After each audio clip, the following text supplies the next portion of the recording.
Welcome to Yes Also. I'm Susie Barrett. My guest today is Cissy Fenwick. Cissy is a longtime favorite of UCB LA fans. She played on several UCB Herald teams, including John Velvet and eventually JV, which is now a UCB house team. If you haven't seen their monthly show, Throwback Fridays, I highly recommend it. And Cissy has created a successful double life as both an improviser and a therapist. We talk quite a bit about the crossovers of therapy and improv, where they overlap, where they help each other. And we end up doing some scenes together, which is a real treat because Cissy has such a unique way of playing oblivious, annoying characters in a likable way. And I'm glad you get to see some of the magic of how she does that. Remember to head on over to Instagram at YesAlsoPod and follow us there. And as always, send your improv questions to yesalsopod@gmail. We're in the process of recording a bunch of new Q&A episodes, and we would love to feature your question on there. But for now, here's Cissy.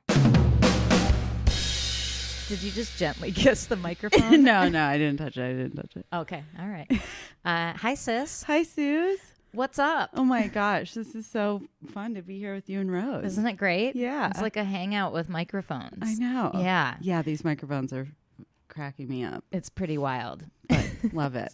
Where do you want to start? Where should we start? Oh my gosh, you tell me. Well, we can start at like the beginning of how improv arrived in your life. You took classes in DC, is that right? That's where you first started? Sort of. I first started it must have been middle school or high school. I went to the same school the whole time, so sometimes it blends together. But I started in a drama class at school. Loved it. Didn't love the rest of the drama class as much. Then went to college, realized there was one improv class offered. I tried to sign up for it. I couldn't. Turns out you had to be a drama major to take it. It was like a 400 level class. It was like 4 seniors who have been doing theater the entire time they're at college. And I was a freshman.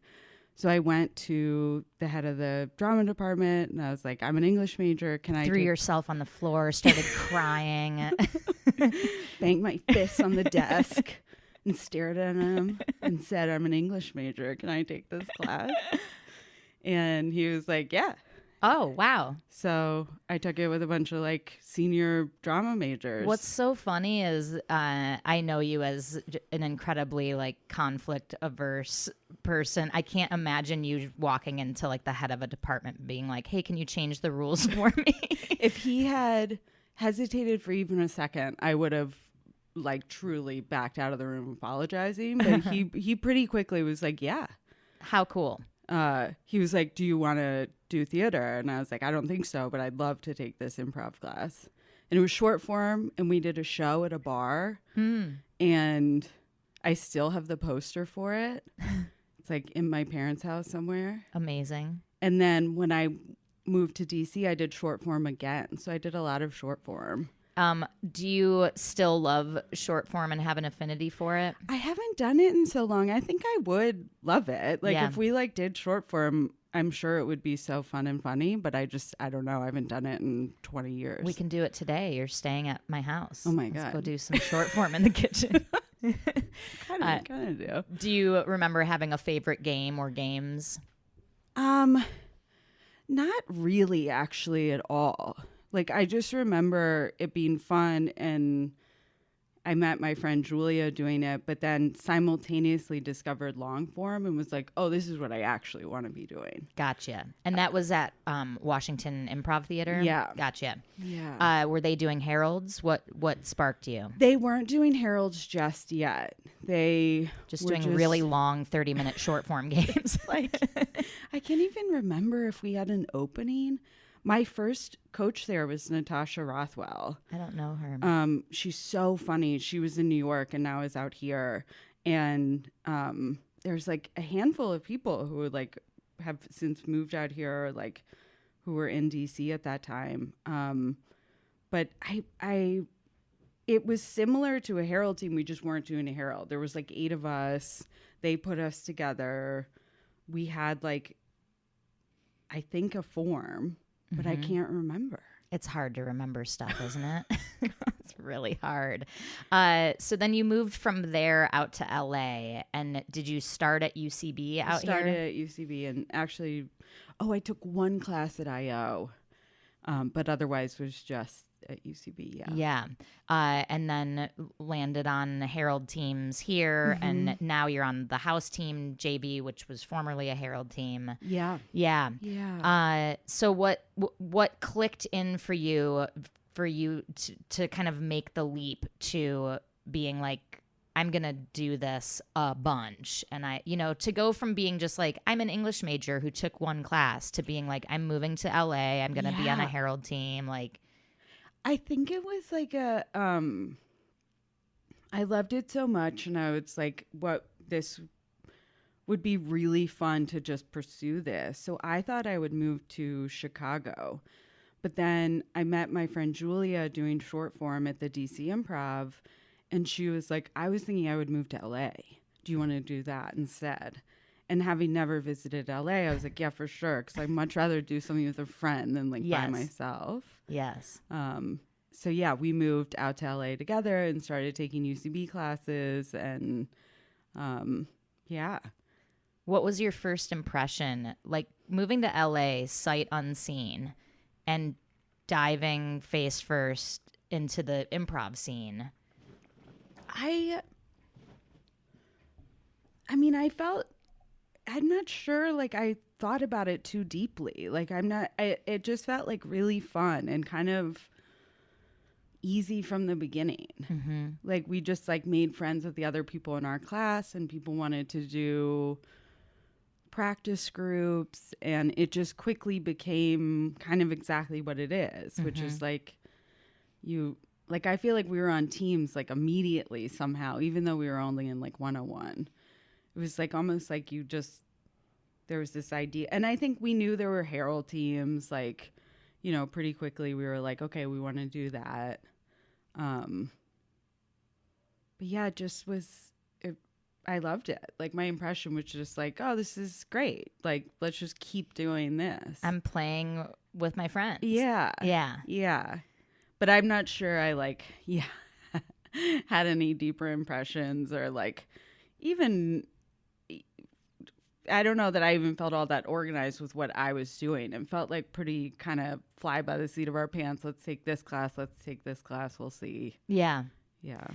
Talk to me about, you eventually hit a life crossroads where you made the decision to go back to grad school and pursue a career in therapy, simultaneous to your improv life. Yeah. Talk to me about that. And it felt similar to when the head of that drama department in college was like, did you want to do theater as well? And I was like, I don't think so. Like, I sort of realized like, oh, I actually just love improv. I don't think I'm a very good actress. I don't think I have the passion or the drive for it that you seem to have to like really make this your career.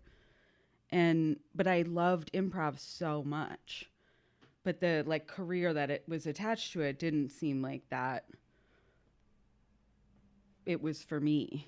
the having to have like a dogged drive, like I'm auditioning and I have a manager and an agent and I'm an actress and I'm becoming an actress, and this is all towards these bigger or whatever it is, like towards real acting where you memorize lines and like and that always felt really hard for me. Like even when I would film stuff, like it would feel like cool, but it just never felt like, oh yes, this is my job. It wasn't appealing enough to warrant or to inspire like a dogged pursuit and a insatiable. Yeah, it felt like I could feel like it wasn't the right fit. Uh-huh. Like, and I was like, I could be one of those people who I just want it so bad that I sort of ignore the fact that it maybe doesn't seem like it's the right fit. But I pretty quickly was like, there's another career for me. Mm-hmm. And clinical psychology just felt like pretty easy to identify that that's something I would be like very interested in. And because you like talking to people and you're a good listener, all of those things, the sort of relational aspects, Yeah, I mean, I just found it endlessly fascinating. Psychology, I find endlessly fascinating. I find people endlessly fascinating. I'm a deeply curious person. I love to chat. I want to know. I'm so, like, if someone has like a light on in their apartment and I can like see in, like I'm at the windowsill, like what's all this about? Like I just want to. Honey, I think your therapist is staring at us through our kitchen window. Is that your therapist out there? Like I would, I just like want to know what's going on all the time with everybody. And I never get bored with it. Like I hear people like being like, I hate small talk. I love small talk. I could small talk for days. Like I just like people. I like working with them. And acting is that too. Like I think acting is and writing, it's all such a cool job, and they're all quite similar, but for whatever reason, clinical psychology just felt like the right fit for me. And there's a lot of overlap. It's we're dealing with people and their lives. You also love reading novels. It strikes me that there's overlap there as well. It's like that's the ultimate empathy journey. It's like being in someone's brain for 400 pages. And these life stories, whether you're telling them as part of an improv show or listening to them on the chair in a or a therapy office. Yeah. There's a similar through line. Totally. Was it when you arrived at this idea of, okay, acting is not the career for me and psychology seems fascinating. Was it hard to pull the trigger on that and be like, I have to go to grad school now and I have to figure that out? It felt similar to when I moved to LA, where I was like, I think I'll just do this thing now. And I think when I like set my mind to something, I try to have it be a thing that feels easy to execute for me, because like not everything does. Like I have ADD, so like I have to really like something to be able to do it. Like otherwise there's no chance. And so I think I knew I was interested enough in psychology and that I could withstand the like long reading endless amounts of books and writing these like really long papers, and all of that felt doable because I found it so interesting. And I kind of like switched, when I was in grad school, I was like very like, I'm going to be a Jungian analyst and I'm going to do spiritual and depth psychology. And that's not really what I do now, but I had a blast in grad school just sort of taking all these classes that were just sort of interesting to me. And then in my internships and when I was an associate, I sort of narrowed it down and it became sort of more what I would want my private practice to look like ultimately. Yeah. So now that you're doing therapy as a career, and you like have your own practice, and you simultaneously have a great improv life, like you're on a house team at UCB. I think you're a great like an aspirational avatar for people who maybe are feeling a similar thing where it's like, well, if I don't see myself as a full-blown actor, or if that's not really the life I want, waking up and doing self-tapes and waiting for months before I get hired for something and blah, blah, blah. Like, this is a good example of you don't have to choose. Like, you can do improv is something that can fall in the cracks between, because it's after hours. Totally. Yeah, like doing shows at night and doing classes at night doesn't take away from whatever your career is, and it doesn't make you less of an improviser that's not your only thing. It's do you feel like being a therapist has added to your improv or changed your improv in any way? Like that's kind of a broad question, but does being a therapist make you a better improviser? I don't think it does necessarily. I think being an improviser makes me a better therapist. But talk about that. I feel so comfortable with the unknown. Like in sessions, you never know where someone's going to go. You never know when they're going to reveal something, what it's going to be. The beginning of a session doesn't necessarily reflect at all where it goes. And I feel very comfortable with that process. Like that feels very familiar to me. It doesn't make me nervous. So I sort of feel like I have this, like, wherever this goes, I'm going to be okay. Yeah. Because of improv, I think, you know, and I also think like being able to say like, you know, with the client, like being able to say like, yes, and like your reality is what you're telling me.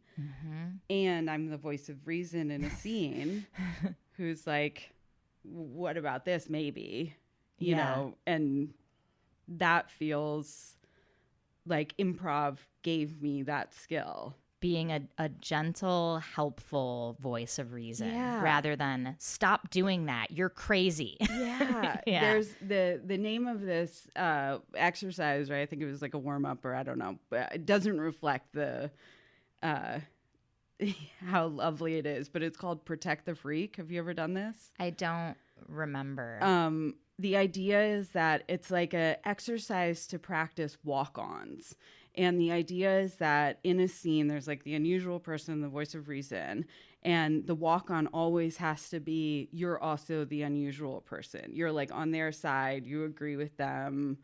Okay. Like you're sort of being like, yeah, you know, just, yeah, it's to practice playing like the game, I guess, the unusual thing. And I feel like that exercise is sort of like a, akin to the idea of like unconditional positive regard in therapy, which is like a, I think it was Carl Rogers who like, that was like sort of the Must have been Carl. I think it was him. Had to have been His Carl. approach to like therapy is like, as long as you can sort of have this for your patients, that is so helpful. If you can't have this, you should refer them out. Wow. Yeah. Which is interesting. And I feel like those are sort of connected to me. And when I learned about that aspect of psychology, I was like, oh, protect the freak. Like, like come in and like, even if someone's being super weird, like be nice to them about it, figure out what's going on. Like, you know, give it some structure, name, you know, whatever. Yeah. You're ultimately on their team. Yeah. You're an ally. Yes. And even if their perspective is like totally different and seemingly unusual, you're going to step onto their side and try to like see things that and not way. have it be like, you fucking idiot. Right. Right. How can I gently guide your life back onto the rails without announcing that you're fully off the rails, you fucking freak? Protect the fucking freak. Will you do me a favor and move your mic just a little bit? There we go. like this? Yeah. Great. Yeah, and just keep your hands on it like that at all times. Yeah. I love the phrase unconditional positive regard. Isn't That's it nice? so nice. Yeah. I also just love the word regard. Yeah. Yeah. Yeah. The idea of that, that seems like that philosophy would totally help improvisers, you know? Yeah, that's true. Even if you're at an opposing like position in the scene, you're the straight man to like a wildly erratic, you know, unusual character. If you don't regard them somewhat positively, it's just a fight, or the scene's over, or it's shitty to watch because it's like boring. Like, you're just being mean and mad. And But if you regard them positively, you know, as we do in real life most often, it's like how we have to figure out how to get along. Yeah. It makes things more expansive. Like it's this sort of like judging up. Judge up. That's a phrase I learned from you. Yeah. Which is sort of like give someone the benefit of the doubt. Or like assume that they mean well. Right. Yeah. Yeah. We used to, I would talk about that when I worked at Cedars with teens in crisis. and just like we worked with teens and would like train them to talk to these other teens, and like, but then at the same time we're like responsible for them when they're at Cedars, but they're like independent. Like it was just a very interesting job at the time. And so I would like talk to my supervisor about like what it's like to like judge up but have firm boundaries. Like you assume that they're going to do, like you don't assume they're going to be bad, but also there's like a structure in place of like, we're not just going to be lawless here. Yeah. And I think of that too with like that unconditional positive regard can exist with also being like I think like a voice of reason in the scene, or like me as a therapist is like sort of very active and like, here's what I'm seeing. Like, let's name this game. Yeah, interesting. Being a therapist as an active straight man. Can we frame this with which is like titling a game, or you keep repeating this behavior. It looks a little different every time, but it sort of feels connected to this one core aspect, whatever it is. And not everything is that simple or straightforward, but that it often does feel like that, where it's like you very lovingly are like, let's name this pattern of behavior that isn't feeling like it's the one you would necessarily choose or whatever. Yeah. Given that you spend so much time sitting in that seat with your clients, where you are so gentle and so loving and so nurturing, do you ever have fun in an improv scene making a choice to just be an asshole? Because that's like something you could never be in real life. I think most of the characters I play are like some of the most annoying people you could interact with. I'd say the majority of the characters I play are like that. Like we were talking about this podcast, and we were just talking about improv and different teachers we've had. And Paul was talking about, I think it was Ian Roberts, and like how he was just like a very simple, like he would just listen and he would make these like grounded choices. And like, I was listening to that and I was like, I'm going to do that in this show tonight. Like, I'm going to be really simple. I'm going to really listen. And then like my first move out of the gate, like Dan was like, we're two astronauts. And I was like immediately like squawked in his face, to, like call me a different name. And then like was an insane person. Your like, second, I watched that show and he was like, O'Connell, we have to get the samples from this side of the moon. And you went, are you going to call me Beth ever? like I just think as a player, it's almost like it's like it is a very annoying lady a lot of the time. She's really nosy. She's like not necessarily super aware, like just kind of like a version of me I would be terrified to be. Yeah. Is that why it's fun and exciting? It's like coloring outside the lines a little bit? I suppose so. Yeah, because like I definitely don't feel like one of those people who's like, I think about what I'm going to say before I say it. Like I definitely feel like, especially in improv, it just is like, oh, interesting that I just made that choice. Like I will often be like, that's like, it doesn't, does that make sense? It does. Yeah. And it's funny doing this podcast. I spend a lot of time like thinking about and talking about improv, but it's different when you're on stage and you're just riding your instinct. Yeah. And it's like surfing. Like you can't intellectually think about these moments so hard. It's like, no, your feet just know how to balance on the board, and I don't know how to explain that. And like, I fall off a lot. So it's like change the scene. Yeah. It's interesting that my like instinctual response is these crazy annoying people. Yeah. And it's interesting, like with improv and psychology, like I think I always found that there was a similarity of like, we would explore the idea of like archetypes in Jungian psychology, like just within yourself, these different archetypes. And like in internal family systems and IFS. There's like these different parts of yourself, these different protector parts. Yeah. And different. Yeah. Do you have examples of other of those archetypes that exist? Like, for example, if you are somebody who's like kind of a perfectionist, like often you'll name those parts of yourself as like the general or the dictator or the wedding planner or like whatever. Like, I think it's sort of whatever those collection of traits are, and then you kind of give it a label of who that person is. And that's like sort of that part of yourself, the bodyguard, the younger brother, like whatever. I talk about my like, and I like having them be genderless. Like, you know, I have a younger brother, like part of me that will show up.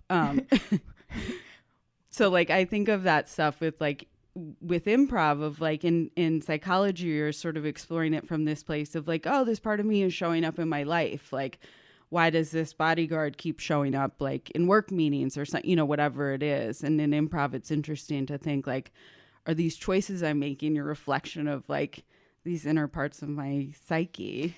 Yeah, like is this literally my cast of Inside Out that is bringing voice to, like, they're like, finally we can be in the spotlight. Yeah. And I don't know, and I'm not positing that as like a theory. It's just I am something I'm curious about. Yeah.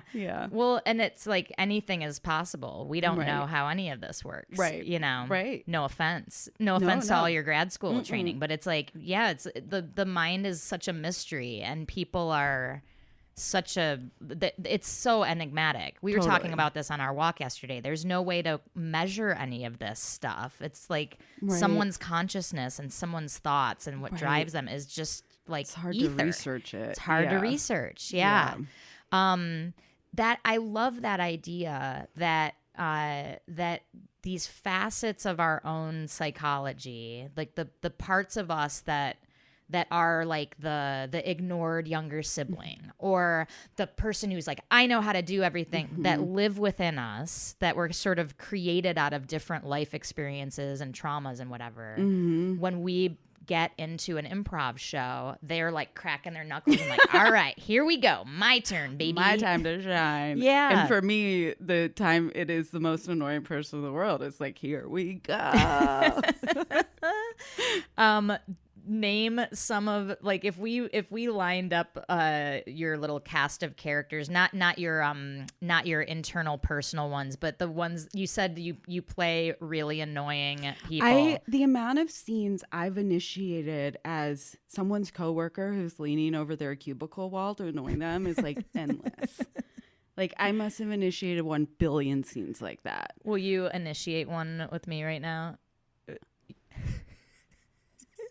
Is that a mug? Wait, is that a photo? God. Nancy. I see that photo on your mug. Do you know them? Is that you? That is me with my You're daughter. In the middle? Yeah, that's me in between my daughter and my husband. I'm so sorry. You just really scared me. Oh, yeah. Oh, my God. That's your daughter? Yeah, that's my daughter. And that's your husband? Yeah, that's my... You don't look anything like him. Yeah, we're not related. Yeah. Well, thank God. You're reaching towards it. Do you want to hold it? Oh, sure. Yeah. Well, no, I just wanted to look at it. Okay, yeah. What is this? Chai? Are you coffee. drinking chai? That's coffee. Yeah. I put a lot of milk in my coffee. You put a lot of milk in your coffee. Yeah. Yeah. Look, do you have the Kindle account ready to... We need to print that today for the meeting. I just want to make sure. You wanted me to print it? Or if you want to shoot it over to me, I do can not. print That it. Printer is... Who even knows what's going on with that printer? Oh, is it acting up today?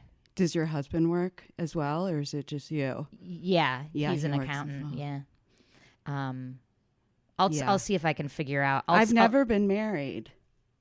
You told me that at the Christmas party last year. Yeah. Yeah, never been married. No interest in it? Gosh.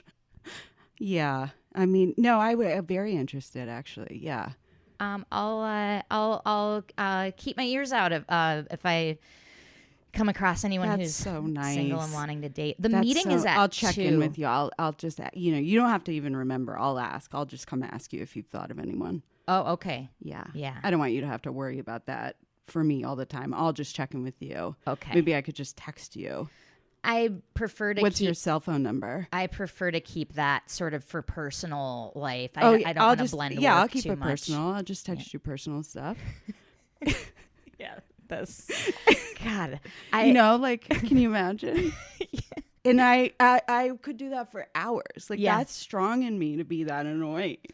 What I love about characters like that you play is like the obliviousness creates a path where my character, I could play it for hours too.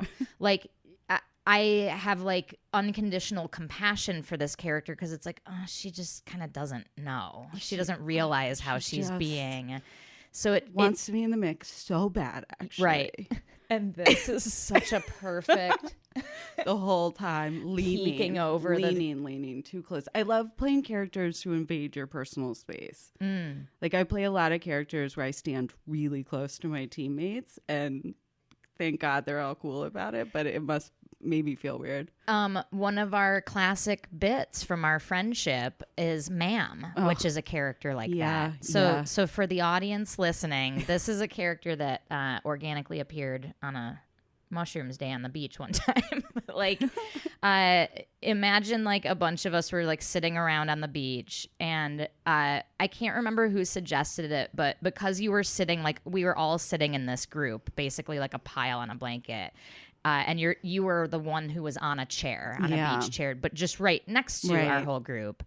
But we just started treating you as if you were a stranger who had just set up your beach chair right there, right among us. Because I was like slightly a little bit, like not quite next to the blanket. Right. Like, it was like slightly away. Yeah. But would be way too close for a stranger to be. Way too close. And it became so funny to us to be like, excuse me, ma'am. Can we just do a minute of it? Yeah.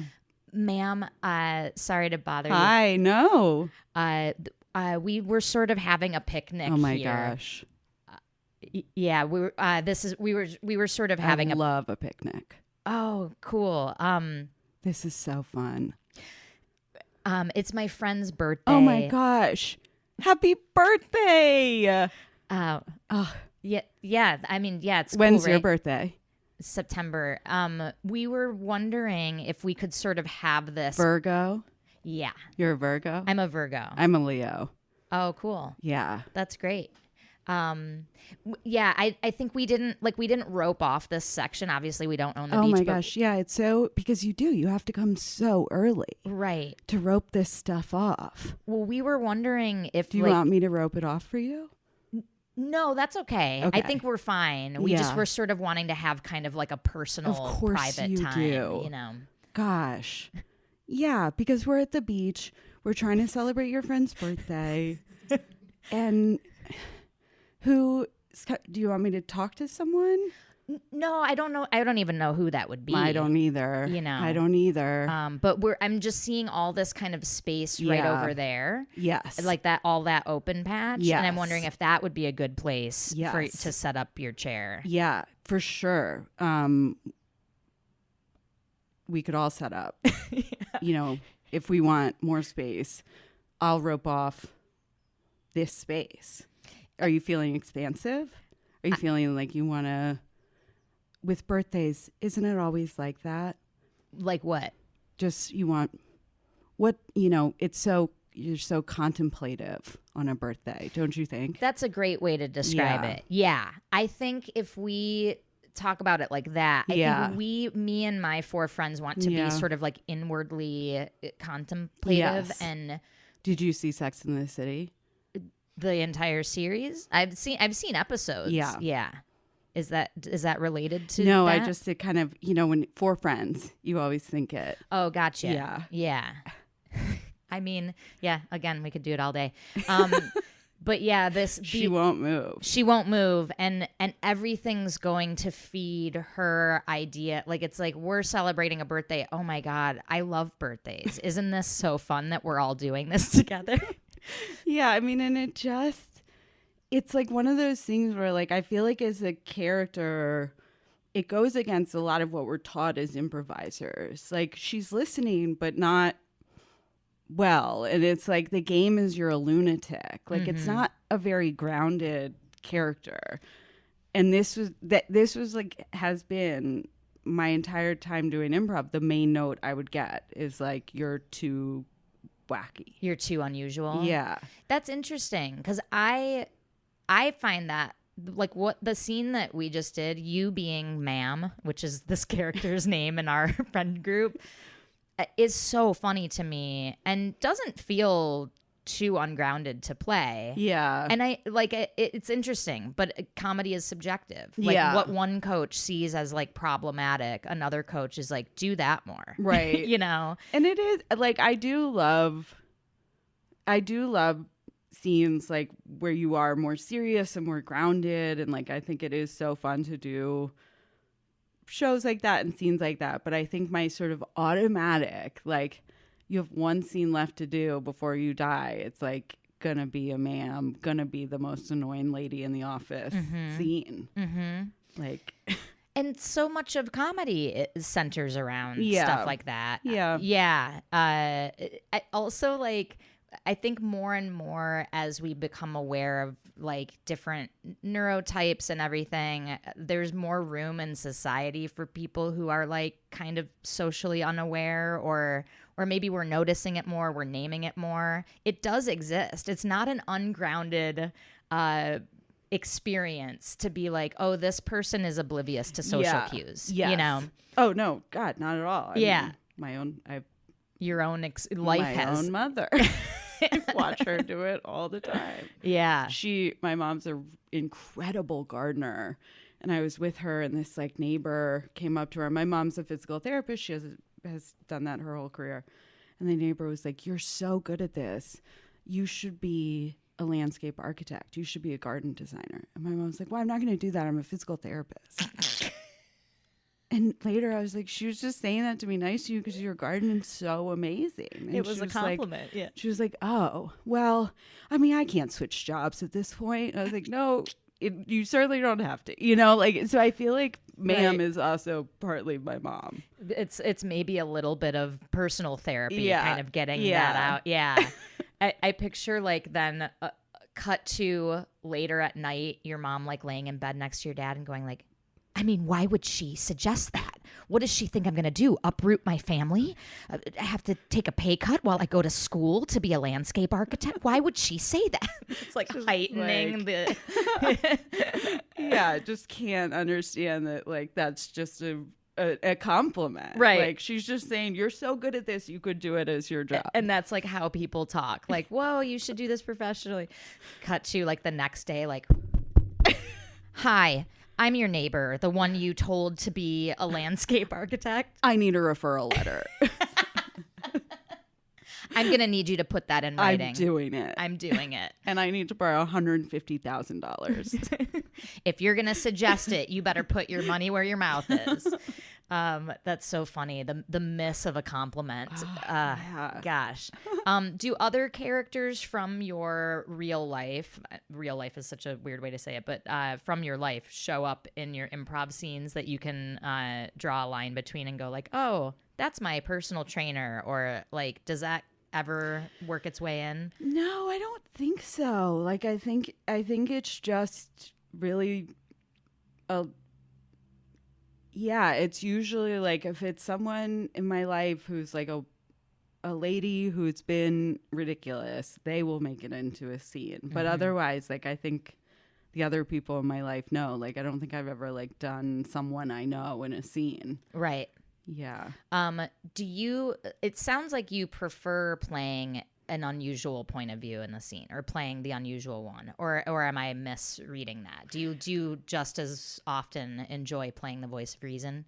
I don't know. Like, I do enjoy it. I don't know that I instinctually feel as comfortable with it as I do being sort of the ridiculous one. There's almost more responsibility being the voice of reason. Yeah. Even though I know that's not true, because the unusual one's the one who's like kind of driving the game and making unusual choices. But sometimes the balance of it just feels like I don't naturally like maybe do it as much. Yeah. Like even in that scene with Gregor, it's like he initiated, so hypothetically he's the unusual one, and I immediately was like, well, actually I'm like a teenage girl who's actually an astronaut. Like it was just immediately insane. So I think when I was practicing more and playing more consistently, I was definitely I was playing the voice of reason a lot more and probably just playing more grounded across the board. But now that I don't play as much, I feel like every time I do a show, I'm like, just want to do all, the goofy fun stuff. Yeah. Like, yeah. You're like, here we are. Let's play. But like, I do miss when we were like doing, when you're playing like multiple times in a week and you like have this space to like set a goal and be like, okay, I'm really going to work on playing more grounded characters, or like, responding to your initiation without making it like a new insane thing altogether. Mm-hmm. Giving yourself little assignments to work different muscle groups, basically. Yeah. Different brain muscle groups. Different brain muscle groups. Do you have a favorite type of show to do? I love a mono scene. I really love a mono scene for some reason. I just think it's so fun to hang out in these like characters the whole time. But aside from that, I don't. Like, I would do a Herald. That would be fun. Like, I don't have any that I'm like, I don't like this. Yeah. Yeah. Mono scene makes sense. Like, just live in the skin of this. Yeah. Yeah. I like mono scenes maybe the least of the show types. I love bouncing around and exploring a world. Sure. Yeah, I mean, that's like, we're doing improv. Like, we can explore more than any other thing, like as a form. Like, you can go a million more places than you can on a lot of other things. But I'm sort of like, let's just be in this office the whole time. Yeah, and you are like an avid novel reader. It's like, that brain type or that personality would like sitting in a mono scene. That's like, interesting to think. Like, I wonder if like we did like a poll of like favorite shows and then looked at that like compared to like your personality type. Like, what kind of books do you like? What kind of genres, like, do those line up? Like, because I imagine there's a lot of people who like read a ton in our community who also love really fast-paced quick shows. No, what I said is the only one.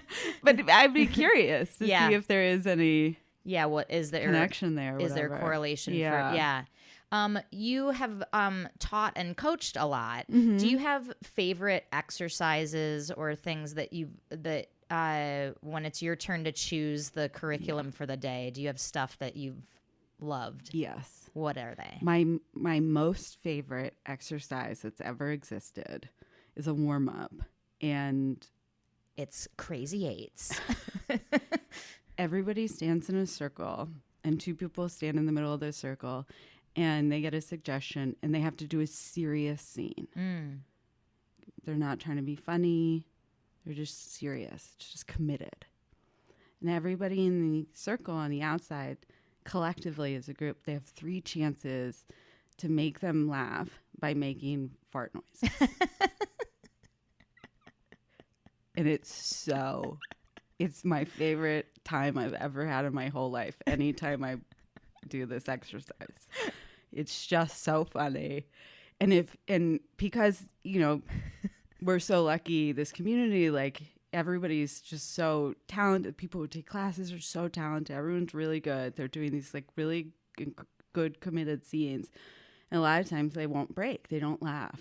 And so that third fart sound is just like, pulling out all the stops. And the variation in sounds people make always, there's that little brother archetype in me. It's like nothing will make me laugh harder than a fart sound. Same. Yeah, it's so juvenile and so funny. And if people don't break ever, like, it's almost like, well, maybe you don't feel joy at all, actually. Like, I love it if they don't break until the third one, but if they don't break at all, it's always a little like side eye, like, huh. Are they the friend that turns out to be a serial killer? They didn't laugh at my fart sound. And do they ever acknowledge it as part of the reality of the scene? Like, Not as a set rule. Like some people did, could go some either people way. didn't. As long as it made sense. I was like, you don't have to. If it feels like that's, part of what feels grounded in the moment, like you can do it. I also just love as an exercise the idea of like having to do just a very serious scene. Yes. And having to, you're not chasing funny or game and just keeping it as serious as you can. Because inevitably that will become funny as well. Yeah. Unusual things will arise. Totally. Even just playing very committed and serious can be funny sometimes. So yeah. And I don't remember who taught me this. I didn't make it up. I don't think. Farting. This exercise, but like it is by far my favorite.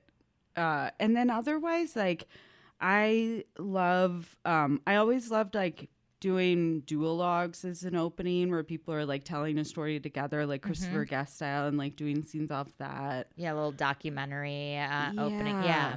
And I think like, exercise wise, like I always found it really fun when coaches would sort of come in with like you would like pull stuff from a hat that would like sort of tell you who you were, and then like have that be like one exercise and then another exercise be like much more organic.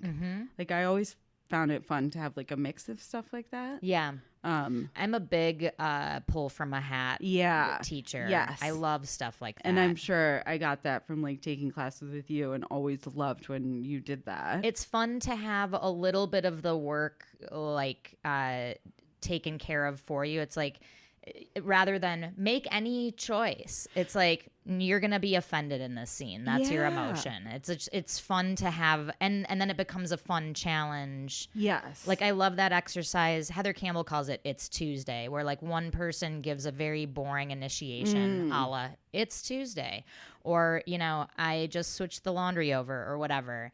And the other person draws an emotional choice before the scene begins. And I try to put really specific ones in there. So like offended is a good one, or whatever, suspicious or hopeful or disappointed or whatever. So I just changed the laundry over. And if my thing is offended or disappointed, it's like I have to make that make sense. Yes. I have to justify why I have. So like... I wanted to be the first one to use our new washing machine. It's okay. It's okay. It's just that it's like such a landmark moment for me to afford my own appliances, whatever. But yeah. And I found exercises like that the most helpful for me in understanding game.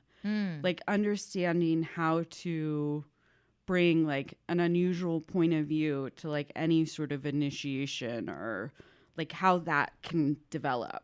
Right. Like that sort of made more sense to me than a lot of the stuff we were like doing in 201. Well, stuff like that forces a game to happen within the first two lines. Right. Because you're having an irrational emotional reaction to a normal statement. And the other person, because they've delivered the statement in a neutral tone, they don't share this point of view. So already you're not peas in a pod. It is, I'm telling you that breakfast is ready and you are depressed about that. Or, so like what is now, how do we justify this? How do we repeat it? How do we explore as this dynamic? Yeah, it's a game machine. It's a game machine. I think, at least for me, when I was like learning, I felt like it helped me learn game from a place of, if you have a point of view, if you have an emotional attachment to how you operate, it will be easier to play this for 3 beats. And that was helpful for me, because sometimes I would just be an insane lunatic character who would say something funny, and then I'd be like, is that my game? Like, right. And it's like, no, that's so boring, and you can't even get to a second beat with that. But when you have this, like, it's attached to this emotion, like I care in this way. Yeah, there's a reason behind this. I found that so helpful. And so I think when I was teaching, I would try to do stuff that, like, I was like, what exercises helped me finally sort of like click into some of this stuff? Yeah. Do you remember any other light bulb kind of moments like that on your journey? Not really. I think that was the biggest one, was the emotional stakes being what's driving almost everything. Yeah, this is so important to this character. Yes. And their emotion, just as in real life and just as you see in your therapy office, like whether my emotion matches yours or not is irrelevant to my experience as the person who's triggered into this emotion. Right. I wish I wasn't upset about this, but I am. Yeah. And given that I'm upset, this is the reality that we're in now. Yeah. And it imbues everything with stakes. Yeah.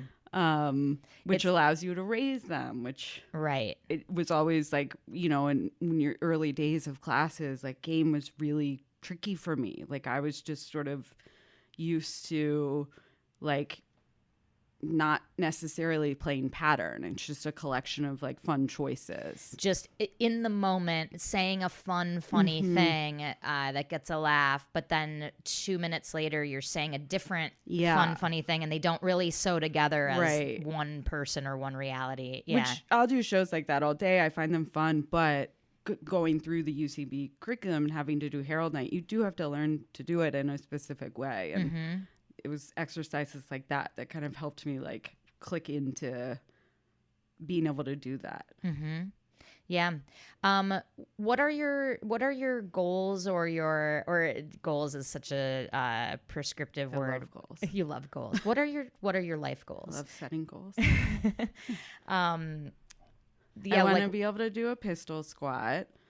I want to be able to... What is a pistol squat? From standing, I want to be able to squat down like I'm going to shoot the duck position where it's like... God, with one foot out? Yeah, and then you stand up unaided. You just can get right back up again. So Sounds that's like a current nightmare. life goal. That's your current life goal. Yeah, it's a big one right now. Yeah. I want to be able to do crow pose in yoga. Is this what you meant currently? Yep. Truly, it could be. It could be what I meant. Yeah. I meant in regards to improv. Oh, okay, yeah. Like, do you have any? Are you you're content to just kind of like stay how things are now, or do you have sort of it would be fun to, in addition to JV, do XYZ? Always, I find it so fun to do other shows. Like, I'm so excited to go to Scotland and do Holy Shit there, and that felt like, oh gosh, that felt like a dream. I didn't know. My nails just like, I didn't know I had that until I was invited on it, which was cool. Like, oh yeah, I would love to do improv in Scotland with my friends. Like, this is great. So I think probably just like more of that. Just my goal is more unexpected opportunities that I get to say yes to. But I'm not sure on my own. I'm like, let me get to this or so. I don't know. Yeah, because you split your time between LA and Washington right now. Yeah. DC. Is there curiosity about like getting back in touch with Washington Improv Theater or like starting your own things out there? Definitely it's not starting my own things. I'm not really a starter. I'm more of a walk into the dean's office and demand that I be let in-er. Kind of, yeah. I think so. I wish I was a starter. I'd love to be a starter. I have friends who, you're a starter. Some of my best friends are like that. And Casey, big starter. Huge starter. I think it's so amazing you guys have that to your personalities. I feel like I don't. So like, I don't have like I want to do this thing. I would love to do WIT, Washington Improv Theater. I think I haven't really known how I want to do it. Like, do I want to teach? Do I want to take classes? Do I want to perform? Like, so you're sort of like exploring that in your inner ether, and then when you land on something, you'll do it, or you won't because you're not a starter. Listen, I talk to my therapist about this all the time. I'm like, why am I not doing this thing that I really enjoy that's right here in this city? Yeah. We haven't landed on an answer yet. Gotcha. If it's helpful, I can put that on a piece of paper in a hat later, and you can pull it out, and then that's the thing that you do next month. That actually would be helpful. Great. Yeah. That actually would be a fun game that we should play later. Is like put like life things in a bowl for each other, and whatever the thing is that we draw, we have to do it that month. Oh my God. Whatever it is. That's fun. That's fun, right? Yeah. Let's do that. Oh my gosh. Yeah. Curiosity Club. Curiosity Club. Cool. Yeah. Fun, Suze. Fun.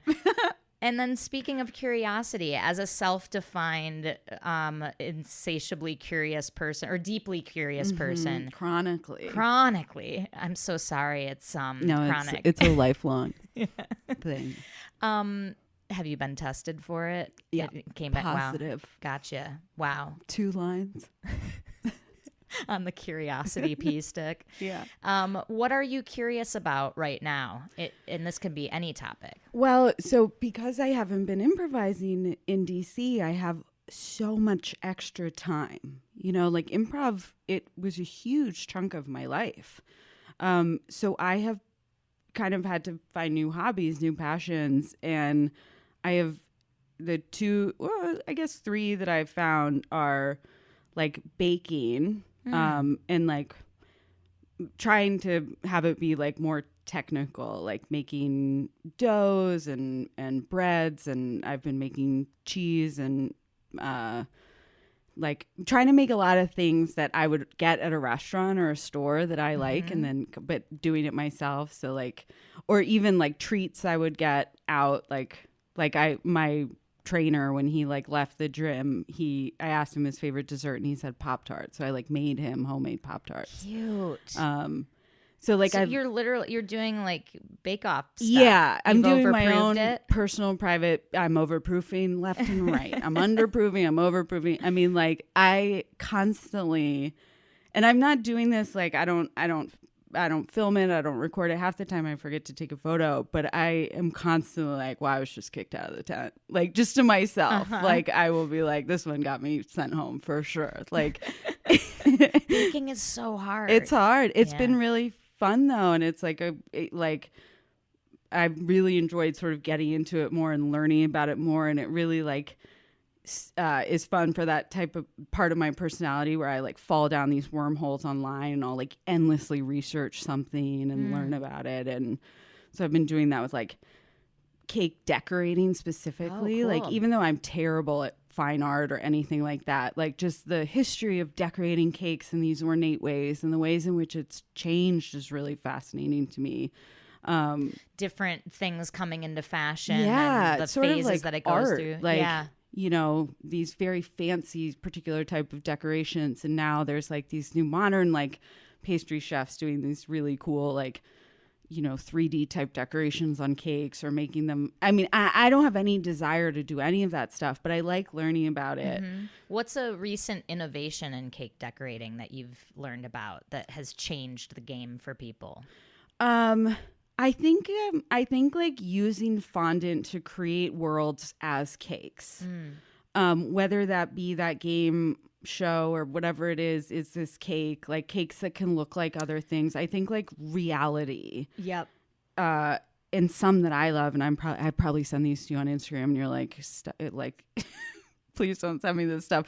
But like cakes that look like a fairy forest or like just stuff like that I find so fascinating. And the game show you're talking about, we watched this together, right? Where it's like, is this cake? And there'll be like a purse, yes, a pumpkin, yes, and like a whatever, right, a rubber duck. Yeah. And the contestant tries to guess which one is cake and they cut through it with yes, a knife. And yeah.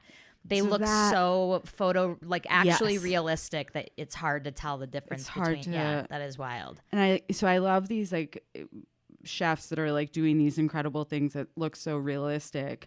And then I've also gotten like much more into like strength training and yoga. So just like kind of more singular hobbies, like things I can do on my own. And I definitely like miss improv is such a team activity, and it's I love that and I miss that part of it, but it has been sort of cool to be forced to like figure out new hobbies. Yeah. Like pistol squats. Yeah. And I mean, so many people, like I could do improv and do these things, but I just wasn't like, and so this sort of created space for me to kind of discover these new things, and now hopefully I'll just do all of them. Do all of them, yeah. And it makes better improv because you have new worlds of specifics and things to explore and scenes. And lastly, what has improv done for your life, or what has it brought you? Oh my God, it's made it better in literally every single way. I think the thing it's brought me more than anything is best friends. And then best friends who don't do improv come to the shows and they still share in it. Like my best friends in LA who don't do improv, Art and Colin, like they come to like every show we have and then come hang out afterwards. And it's just like so fun. Yeah. Yeah. So the social aspect of it has like been the greatest gift. Cool. Yeah. Anything that you would like to plug? We want to, I'm not sure if this will air before or after our Fringe Fest dates, but. Well, yeah, I mean, if it, I'm sure like, I don't know. I don't have anything to plug now. JV. JV. I have to, come JV, see Cissy play in second JV. Friday of the month. Fringe. If you're in Maryland or California and you need a therapist, that's where I'm licensed. Perfect. Cool. Yeah. Thanks so much for doing thanks this. For having me. Yeah. Oh my goodness. Let's go put stuff in a bowl together. Can't wait. Can't wait to keep doing this the rest of the day. Yeah, actually. Great. But without this thing in your face. That you have to keep telling me to scoot closer. You finally got it right. Oh man. The last 30 seconds were perfect. The whole interview is just going to be me 50 feet away from this microphone. We'll fix it in post. All right. Bye, sis. Bye. If you have a question about improv that you would like me to ask a future guest, email it to yesalsopod@gmail.com and I will get it on the show.